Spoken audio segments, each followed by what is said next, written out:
लक्षात घ्या, चांगलं बोलायला शिका. आणि सगळ्यात महत्वाचं म्हणजे याच्या त्याच्या पाठीमागे बोलण्यात वेळ वाया घालू नका. एवढा वेळ मिळतो कुठून? आणि फार वेळ आहे ना तुमच्याकडे, बोलावा, पहावा, करावा, दुसरं करता कशाला काय? आणि लक्षात ठेवा, तुम्ही जी माग कुजबूज करता ना, हे असं आहे ते तसं आहे, ते सुद्धा इथंच फेडायचं. एक महाराज असे रस्त्याने चाललेले होते, बिचारी बाई काहीतरी काम करत होती आणि तिनं बघितलं महाराज आता जेवणाची वेळ आहे आणि रस्त्यानं चालले उन्हातानाचे. म्हणले महाराज 2 मिनिट या, तांब्याभर पाणी घ्या. महाराजांना पाणी दिलं. म्हणले आता 2च मिनिटं थांबा, जेवायला वाढते, आता जेवणाची वेळ झाली आहे, जेवूनच जा. महाराजांना तिचा हात मोडता आला नाही, जेवायला थांबले. बिचारीला वाटलं की महाराज जेवतायत आणि गोडधोड काहीच नाही. शेजारच्या बाईकडे गेली आणि म्हणली महाराज जेवायला आलेत, जरा काही गोडधोड आहे का? म्हणली मी आत्ताच खीर बनवली, एवढी खीर घेऊन जा. खीर घेऊन आली.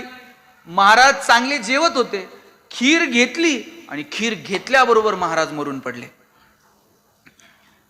आता म्हणले नेमकं झालं कसं? प्रकरण वरती गेलं चित्रगुप्ताकडे. यमानं विचारलं काय झालं? इकडं गल्लीतल्या 2 बायका गप्पा मारत होत्या.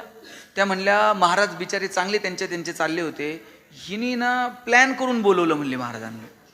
ते म्हणले एकटीनं नाही, दोघींचं मिळून ठरलेलं आहे म्हणले. यांच्या ह्या गप्पा चाललेल्या. आणि मग जेव्हा इन्व्हेस्टिगेशन पूर्ण झाली आणि यमाच्या लक्षात आलं की प्रकरण काहीतरी वेगळे आहे.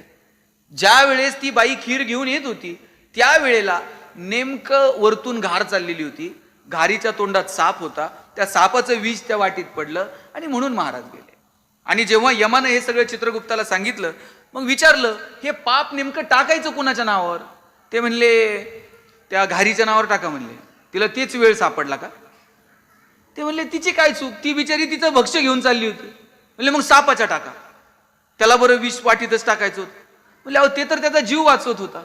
म्हणले मग जिनं जेवायला बोलवलं ना तिच्या नावावर टाका. महाराज चालले होते ग, हिला काय कारण होतं जेवाय? अरे म्हणले तिनं तर बिचारीनं जेवायला बोलवलं. म्हणले मग जिनं खीर दिली तिच्या वाट्याला तर टाका. म्हणले तिच्या वाट्याला नाही टाकता यायचं. म्हणले मग हे पाप टाकायचं कुणाच्या वाट्याला? त्या दोघी नाही का बोलत होत्या,